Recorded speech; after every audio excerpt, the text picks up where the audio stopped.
Hi, welcome to the Science Museum. My name's Sam, and today we're looking at sound.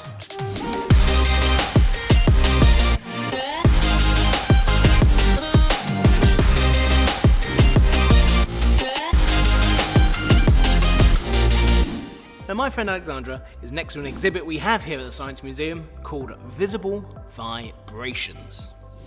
So the sound from the speaker is bouncing off the end of the tube. That's why the bubbles are going both ways.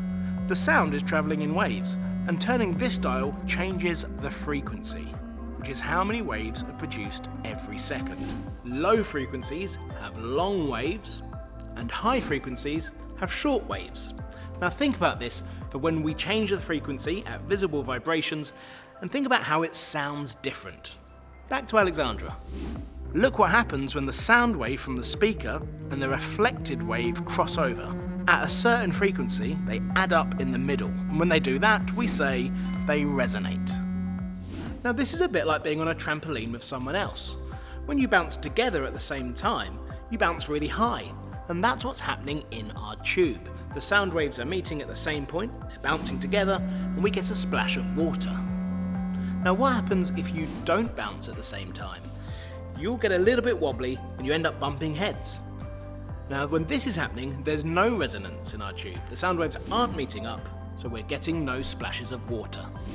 Now let's go back to Alexandra when we're going to change the frequency, and remember to think about how it sounds. Let's see if we can get them to add up just right again. But this time, Alexandra is going to change the frequency.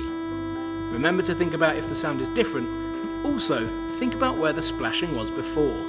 So our sound waves are resonating again in the tube. But now they are in a different place and the sound is different. It's higher. So just like you can bounce together at different speeds on a trampoline, our sound waves can add together at different frequencies.